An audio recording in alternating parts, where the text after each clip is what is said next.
جی، آج کے پوچھنے کا آغاز کرتے ہیں۔ ابھی بہت سارے سوال میرے پاس آئے، چونکہ ہم ریکارڈ کر رہے تھے تو اس وجہ سے آپ کے سامنے ہم وہ سوال نہیں رکھ پائے۔ جج ارشد ملک کی کرونا کی وجہ سے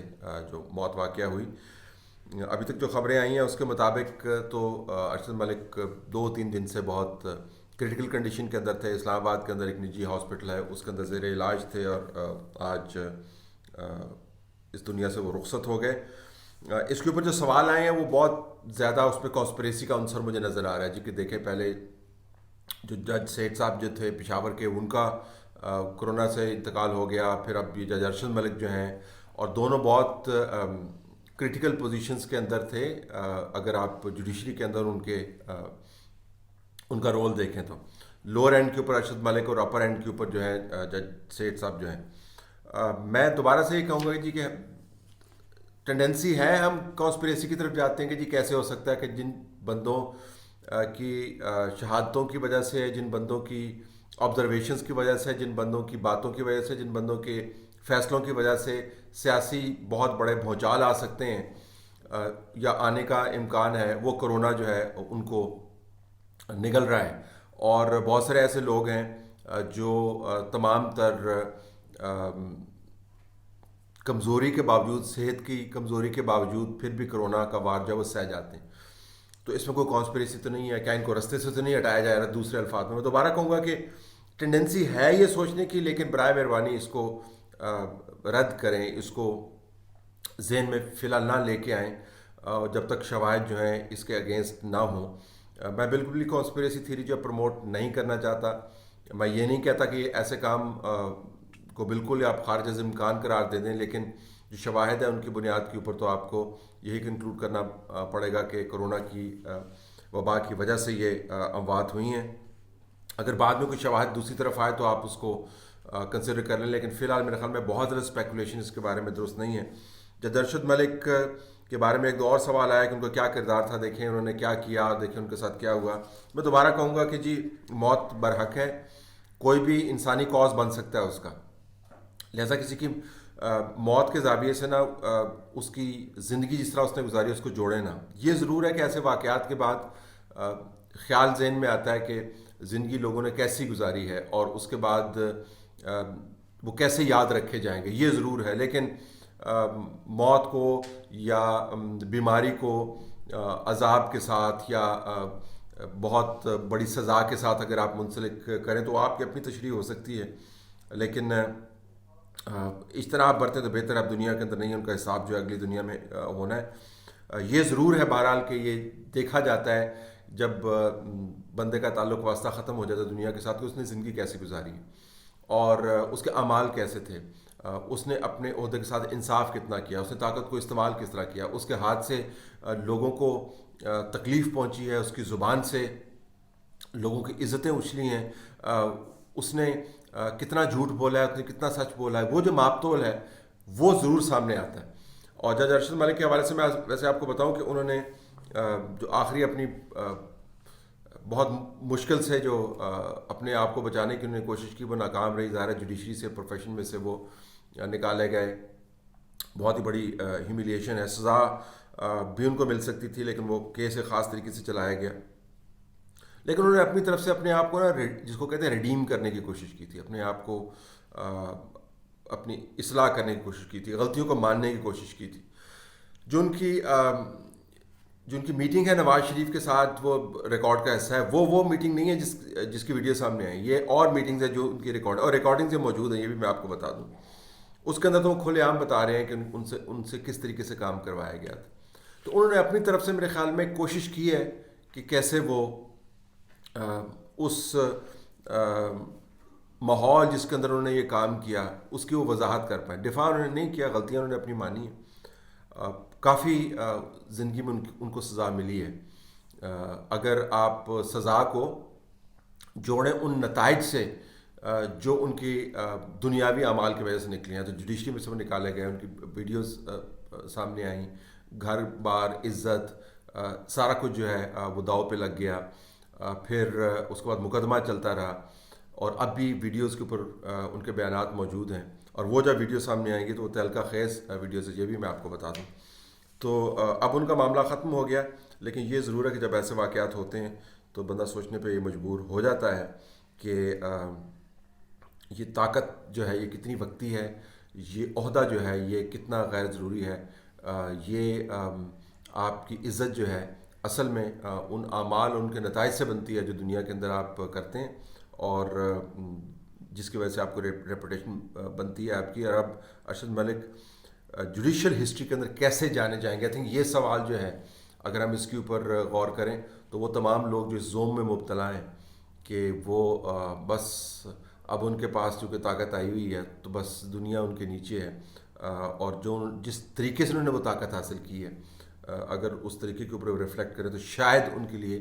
اصلاح احوال کی کوئی گنجائش نکل پائے۔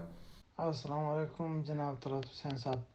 آج اسحاق ڈار کے انٹرویو نے ایک دفعہ پھر یہ ثابت کر لیا کہ پاکستانی سیاست میں نواز شریف کتنے ریلیونٹ ہے، اور وہی انٹرویو جس پہ پابندی لگے تھے وہی انٹرویوز دوبارہ پوری میڈیا نے نشر کیے۔ کیا یہ دغلا پن نہیں ہے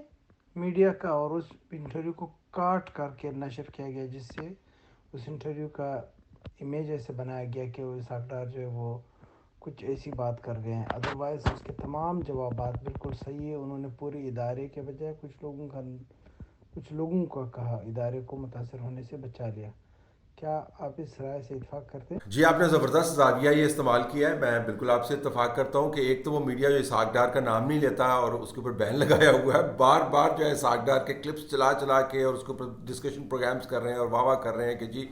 یہ بی بی سی کے اینکر نے کس طریقے سے اس کے انٹرویو کیے۔ میں نے وہ تمام انٹرویو دیکھا ہے، بعض حصے اس کے دو مرتبہ دیکھے ہیں۔ فرینکلی اسحاق ڈار جو ہیں وہ ریٹلڈ ہیں، آپ کو نظر آتا ہے وہ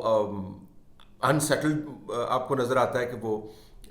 جو سوالوں کا طریقہ ہے، اور B B C hard talk کا طریقہ ہی ہے، پرانے بھی انٹرویوز آپ اٹھا کے دیکھ لیں وہ ایسے کوشچنس کرتے ہیں، لگتا یوں ہو کہ جیسے انٹروگیشن کر رہے ہیں۔ ذرا بڑا تگڑے انداز سے اگر کاؤنٹر کرے تو اس کے لیے ذرا میڈیا ٹریننگ کی ضرورت ہوتی ہے۔ تو خیال یہی کیا جاتا ہے کہ جب آپ اتنے سیزن پولیٹیشین ہیں اور اتنے اہم عہدوں پر فائز رہے ہیں تو آپ کو اس قسم کے سوال ٹیکل کرنے کی ٹیکٹ آئے گا، لیکن کلیئرلی اسحاق ڈار صاحب جو ہے وہ اس انٹرویو کے اندر وہ ٹیکٹ استعمال نہیں کر پائے۔ لیکن جو سبسٹنس ہے مجھے اس کے اوپر حیرانی ہے کہ اس کے اوپر اتنی بات کیوں ہو رہی ہے۔ کسی بھی بندے کا انٹرویو کے اندر اس کو چھکا لگ جانا یا ریٹل ہو جانا وہ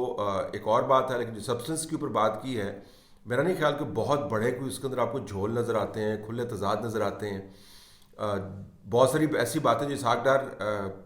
کر سکتے تھے انہوں نے نہیں کی، اور میرے خیال میں اس کا آپ کو ان کو کم از کم اتنا کریڈٹ دینا چاہیے تھا، وہ بہت کچھ بول سکتے تھے۔ دیکھو آپ فائنانس منسٹر ہیں کرٹیکل ٹائم کے اندر، وہ بڑی اپوائنٹمنٹس کے اندر ان کی شرکت ہے، انہوں نے ان فائلوں کے اوپر سائن کیے ہیں جو پاکستان کی سیکرٹ ڈیفنس بجٹ کے زمرے کے اندر آتے ہیں۔ تو آپ نے جب ان کا پاسپورٹ کانفسکیٹ کر لیا، ان کے گھر کے اوپر آپ نے قبضہ کروا دیا، ان کو آپ نے روزانہ ذلیل کرتے ہیں، تو آپ ان سے توقع کریں گے کہ جو نیشنل سیکیورٹی کی قسمیں کھائی ہوئی ہیں یا اپنے عہدے کے بارے میں جو عہد و پیمان کیے ہوئے ہیں اس کو وہ بجا لائیں گے، اس کو امپلیمنٹ کریں گے، لیکن پھر بھی انہوں نے کیا ہے۔ تو میرے خیال میں تھوڑا سا ان کو کریڈٹ دینا چاہیے۔ یہاں پہ تو آرمی چیف ہوتا ہے وہ ریٹائر نہیں ہوتا تو اپنی کتابیں لکھنی شروع کر دیتا ہے، اتنا تو تحمل ہے نہیں یہاں پہ، تو تحمل کا مظاہرہ کیا۔ تو مجھے حیرانی ہے کہ اس انٹرویو کے اوپر کیا ایسی بات ہے جس کے اوپر لوگ ہیں، لیکن اسحاق ڈار چونکہ ایک فیوریٹ پنچنگ بیگ ہے میڈیا کے، تو اس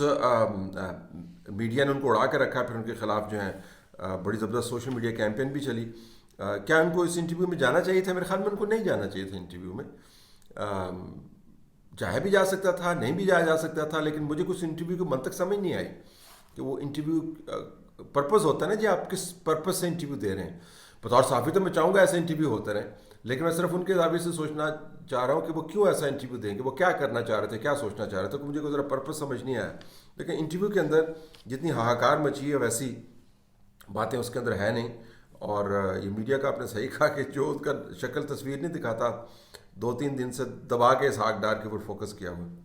تو اللہ صاحب، ڈاکٹر سیف اللہ باسٹن میساچوسیٹس سے، مبارک ہو، آپ کا نام پی ٹی آئی کی ہیٹ لسٹ میں آ گیا، اس کا مطلب ہے کہ آپ صحیح کام کر رہے ہیں۔ ہیٹ لسٹ پر یہ پہلی مرتبہ تھوڑی ہے، اس سے پہلے دوسری جماعتیں کیا کرتی ہوتی تھی، جنرل پرویز مشرف کے دور کے اندر آپ کو یاد نہیں کیا ہوتا تھا، الطاف حسین کی پارٹی کیا کرتی ہوتی تھی۔ ایسے ہی ہوتا ہے پاکستان کے اندر، اور ٹرمپ کے نیچے میڈیا کے ساتھ وہ کیا کیا ٹرمپ جو ہے وہ میڈیا کے بارے میں باتیں نہیں کرتا. یہ میں آپ کو بتا دوں کہ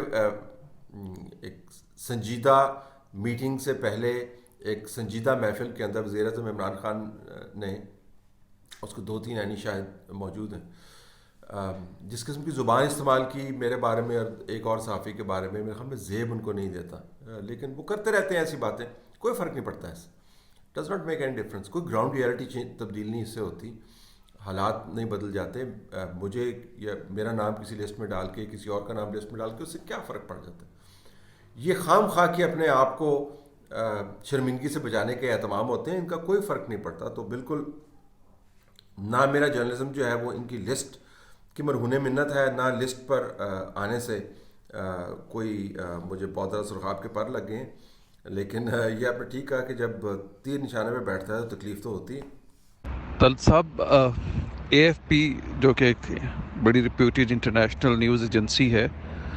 اس نے ایک گراف جاری کیا ہے, نومبر 27 کو ڈان میں بھی شائع ہوا ہے, جس میں ان ملکوں کی لسٹ شامل ہے, نام شامل ہیں جنہوں نے ویکسین کے آرڈرز پلیس کر دیے ہیں پوری دنیا میں. اس میں آپ کو چھوٹے چھوٹے ملکوں کے نام بھی نظر آتے ہیں, نیپال بھی ہے, بنگلہ دیش بھی ہے, انڈیا ٹاپ پہ ہے, ایک ایسا ملک جس سے ہم ہر معاملے میں کمپیریزن کرنا چاہتے ہیں. لیکن پاکستان کا نام اس لسٹ میں ہے ہی نہیں آرڈر پلیس کرنے کے حوالے سے. تو میں آپ سے معلومات حاصل کرنا چاہ رہا تھا, کیا اس کا مطلب یہ ہے کہ ہماری حکومت جو ہے, جو متعلقہ لوگ ہیں, ادارے ہیں, انہوں نے اب تک آرڈر پلیس ہی نہیں کیا؟ اور اگر ایسا ہے تو کیا ان کو اس بات کا ادراک نہیں ہے کہ جب یہ ویکسین مارکیٹ میں آ جائے گی تو ایک ریس شروع ہوگی ملکوں میں اس کے درمیان خریدنے کی, اور چونکہ پروڈکشن محدود ہوگی تو جو لوگ ان ٹائم آرڈر پلیس کر چکے ہوں گے یا جن کا پولیٹیکل کلاؤٹ اتنا ہوگا ان کو پہلے ملے گی, اور باقی ملکوں کو انتظار کرنا پڑے گا, اور ان کے لوگ اسی طرح بیمار ہوتے رہیں گے اور ان کو اپنی جانیں گنوانا پڑیں گی. تو بس مجھے تشویش ہو رہی تھی کہ کہیں ایسا تو نہیں کہ ہم نے یہاں بھی اپنی عوام کو فیل کر دیا ہے, اور باتوں کے تو ہم شاہ سوار بنے ہوئے ہیں, تو عمل کرنے کے حوالے سے ہم ابھی تک ہاتھ پہ ہاتھ دھرے بیٹھے ہیں. اور اس کا مطلب یہ بھی ہے کہ وہ ویکسین جس کا ہم پورا سال انتظار کرتے رہے ہیں, وہ پھر عام پاکستانیوں کے لیے ابھی نہیں ہے, ہمیں پہلے انتظار کرنا پڑے گا ان ملکوں کو مل جائے جنہوں نے وقت پہ ایکٹ کیا ہے, اور اس کے بعد کہیں چل کے ہماری باری آئے گی. اس کی ذرا وضاحت فرما دیں. جی بالکل, اے ایف پی کا ایک گراف ہے, میں نے بھی دیکھا, اس کے اندر ہم لسٹ میں نہیں تھے. جب ہم نے لوگوں سے چیک کیا تو انہوں نے بتایا جی کہ ہم نے اپلائی کر دیا, سون انف ہم اس لسٹ کے اندر آ جائیں گے, ہم نے فنڈز ایلوکیٹ کر دیے ہیں. لیکن آپ نے بالکل ٹھیک بات کی, لوگوں نے کرونا ویکسین حاصل کرنے کے لیے بہت عرصے سے پلاننگ کی ہوئی ہے. بعض جگہوں کے اوپر جب سے ریسرچ شروع ہوئی ہے تب سے لوگوں سے مراد اقوام نے جو ہے وہ لائنوں کے اندر وہ لگ گئے ہیں. ہم چونکہ بہت زیادہ باتیں کرنے کے عادی ہیں اور تصویریں کھنچوانے کے عادی ہیں اور ٹکر لگوانے کے عادی ہیں اور ویڈیوز کے اوپر انٹرویوز کروا کے کلپ جو ہیں اس کے ان کو مشہور اور سرکولیٹ کروانے کی عادی ہیں. تو ہمارا خیال ہے کہ اس طرح جو ہے نا یہ ٹیکنیکل معاملات طے ہو جاتے ہیں, اس طرح ٹیکنیکل معاملات طے نہیں ہو جاتے. اب وہ جو لسٹ بن گئی ہے اس کے مطابق ایلوکیشنز ہوگی. ہمارا جو خیال ہے جو میں آپ کو بتا دوں وہ یہ کہ جو ہم چائنا کے ساتھ کولابریشن کر رہے ہیں اس کے ذریعے کوئی ایسی ویکسین سامنے آ جائے گی جس کے توسط ہم بہت جلدی اس ویکسین کو ڈسٹریبیوٹ کر پائیں گے. یہ میں آپ کو بتا دوں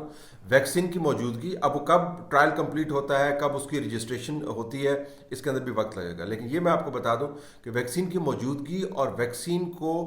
ان جگہوں سے لے کر ایڈوانس ایریاز کے اندر پہنچانا ایک بہت بڑا لاجسٹیکل آپریشن ہے. اور اگر ویکسین ایسی ہے کہ آپ کو ایک سے زیادہ اس کی ڈوز چاہیے, یعنی 2 ڈوزز چاہیے, جس طرح فائزر نے یو کے اندر کیا ہے, اب وہ 21 دن کے بعد دوسری ڈوز لگنی ہے, جس سے مراد یہ ہے کہ اگر آپ کے 22 کروڑ عوام میں سے 12 کروڑ کو یہ ویکسین لگنی ہے, اسیوم کر لیتے ہیں, تو 12 کروڑ کو, اور ویکسین ایسی ہے اس کی 2 ڈوزز لگنی ہے اور 1 ڈوز والی نہیں ہے, تو آپ نے پہلے 12 کروڑ کو کور کرتے کرتے بائی دا ٹائم آپ نے 3 کروڑ کو لگایا تو 20 دن تو ویسے ہی ہو جائیں گے. تو آگے بھی باقی لوگوں کو بھی لگانا ہے جن کو پہلی ڈوز لگنی ہے, اور جن کی دوسری ڈوز کا وقت آ گیا ان کو بھی لگانا ہے. تو یو کین امیجن کہ کتنا بڑا یہ ایک لاجسٹیکل آپریشن جو ہے وہ بنے گا. اس کی پلاننگ چاہیے قوم کو, اس کو انفراسٹرکچر اگر موجود ہے تو اس کو استعمال کرنے کی ضرورت ہے. تو مجھے اس کے اوپر اس وقت تو کام ہوتا ہوا نظر نہیں آ رہا. ہو سکتا ہے اندر خانے کو بڑا کام ہو رہا ہو, لیکن مجھے تو کام ہوتا نظر نہیں آ رہا, اور ڈبیٹ بھی نہیں ہے. میں نے STH کے اندر پچھلے میں بات کی کہ عمران خان صاحب کو بطور وزیر اعظم یہ بتانا چاہیے کہ بھائی کس سٹیج کے اوپر ہم ہیں, ہم کتنے پیسے اس میں لگ رہے ہیں, کتنی دیر ہے, کب تک آ سکتی ہے, ٹرائل کس جگہ کے اوپر ہے. ایون ٹرمپ جیسا بندہ جو ہے, چاہے وہ جھوٹ ہی بولتا رہتا ہو بیچ میں, لیکن وہ بھی آ کے آپ کو بتا رہا, اپنی طرف سے کوشش کر رہا تھا جی کہ اتنے دن رہ گئے ہیں, 2 مہینے رہ گئے ہیں, 3 ہفتے رہ گئے ہیں. اور جو گرو ہیں ڈاکٹرز مختلف ممالک کے, وہ آپ کو انٹرویوز دیتے ہیں ٹی وی کے اوپر آ کے اور بتاتے ہیں کہ جی ابھی 6 مہینے کا اسپین ہے, لاجسٹیکل آپریشن کیا ہوگا. یہاں پہ ویسے تو بڑی باتیں کرتے ہیں, عہدے سنبھال کے بیٹھے ہوئے ہیں, ادارے بنا کے بیٹھے ہوئے ہیں, لیکن یہ معلومات عوام تک نہیں پہنچا سکتے. ویری ویری انفارچونیٹ, جس کی وجہ سے یہ سوال بنتے ہیں جس طرح آپ نے پوچھا. السلام علیکم طلعت بھائی,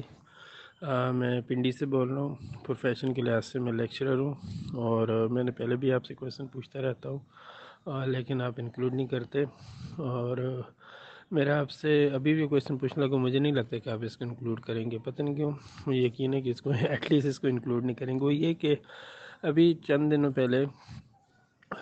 پرائم منسٹر صاحب نے ایک گلگت بلتستان میں خطاب کے دوران کہا تھا کہ انہوں نے اپنی آنکھوں سے عذاب ہوتے دیکھا ہے یا نازل ہوتے دیکھا ہے زرداری صاحب پہ اور نواز شریف صاحب کے اوپر. تو کیا ہم لوگوں کو پتہ چل جاتا ہے کہ یہ عذاب ہے یا امتحان ہے؟ تو کیا اگر اور کیا یہ کوئی خاص نمائندے ہیں اللہ کی طرف سے کہ یہ عذاب ہے, یہ امتحان ہے, یہ عذاب ہے؟ اگر ان کے اوپر کچھ آئے تو وہ امتحان ہوگا, اگر کسی اور کے اوپر کچھ ہے تو وہ عذاب ہوگا. کائنڈلی پلیز ذرا بتا دیجیے گا, اس چیز کے بارے میں اویئرنیس دے دیجیے گا کہ عذاب اور امتحان کیا دونوں چیزیں ایک, دونوں میں اتنا فرق ہوتا ہے کہ اپنے اوپر آئے تو امتحان ہوتا ہے اور دوسرے کے اوپر آئے تو عذاب ہوتا ہے. Thank you. یہ جزا اور سزا والی باتیں نا جی, یہ چھوڑ دینی چاہیے. جب سزا ملتی ہے تو اس کے اشکال مختلف ہو سکتی ہیں. بعض اوقات بہت بڑی سزا اور عذاب ہوتی ہے جب آپ کو طاقت مل جاتی ہے اور آپ کو اندازہ نہیں ہوتا کہ ساری زندگی جو آپ نے عزت کمائی ہے وہ طاقت کے نشے کے اندر کس طرح مٹی بن جاتی ہے. تو بڑے بڑے جو قصے ہم سنتے آتے ہیں تاریخی طور پر, جو جنت بنانے والے ہیں ان کو جنت میں جانے کا موقع نہیں ملتا زمین کے اوپر, اور جنت کے دروازے کے اوپر جنہوں نے خود سے بنائی ہوئی ہوتی ہے, گر کے وہ مر جاتے ہیں, تباہ ہو جاتے ہیں. اور یہ اپنے آپ کو اس منصب پر فائز کرنا کہ آپ جزا اور سزا کا فیصلہ کریں, آپ عذاب اور نیکی کا فیصلہ کریں, اور کسی کی تکلیف کو آپ استعمال کریں سیاسی طور پر اپنے آپ کو اچھا ثابت کرنے کے لیے, یہ میرے خیال میں بہت ریئر ہوتا ہے. آج کل کی مہذب دنیا کے اندر آپ کو ایسے جملے سننے کو نہیں ملتے. سیاسی طور پر آپ بہت ساری تنقید کرتے ہیں, بہت ساری باتیں کرتے ہیں, لیکن جب آپ اپنے آپ کو ایسے دینی اور روحانی منصب کے اوپر خود سے فائز کر لیتے ہیں, حالانکہ جو ریکارڈ ہے وہ سب کے سامنے آیا ہے, اور یہ کمال مہر لگی ہوئی ہے دل پہ اور آنکھوں پہ اور کانوں پر کہ یہ نظر ہی نہیں آ رہا کہ ریکارڈ کیا ہے اور بیانیہ کیا ہے. تو اگر بندہ اپنا ریکارڈ ہی دیکھ لیتا ہے تو پھر تھوڑا سا تحمل آ جاتا ہے, تھوڑا سا تدبر آ جاتا ہے. لیکن چونکہ جب مہر لگی ہوئی ہوتی ہے تو اس کا اظہار شاید ایسے ہی ہوتا ہو. آئی ڈونٹ نو کہ کیوں ایسی باتیں کی جاتی ہیں. سیاست کو سیاست تک محدود رکھیں, اس کو جہنم اور جنت کی جو اسٹرگل ہے اس میں نہ کنورٹ کریں, خود کو ایسے منصب پر فائز نہیں کریں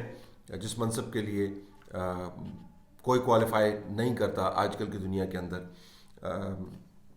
جس منصب پر فائز ہیں اسی سے اگر آپ انصاف کریں تو بڑی بات ہوگی. لیکن میں نے سنا ہے عذاب اور امتحان میں تشریح کا فرق ہوتا ہے. اگر کسی پر عذاب آیا بھی ہے تو ہو سکتا ہے اگر آپ کا دشمن ہے تو آپ کا دل سکھی ہو, لیکن کیا پتہ کہ اس کا امتحان ہو اور آپ کی جو خوشی ہے اصل میں آپ کا عذاب ہو. سو ذرا تحمل کے ساتھ ان باتوں کے اوپر ریفلیکٹ کر کے بولنا چاہیے, لیکن ریفلیکٹ کر کے بولنے کی تو عادت ہے نہیں نا جی.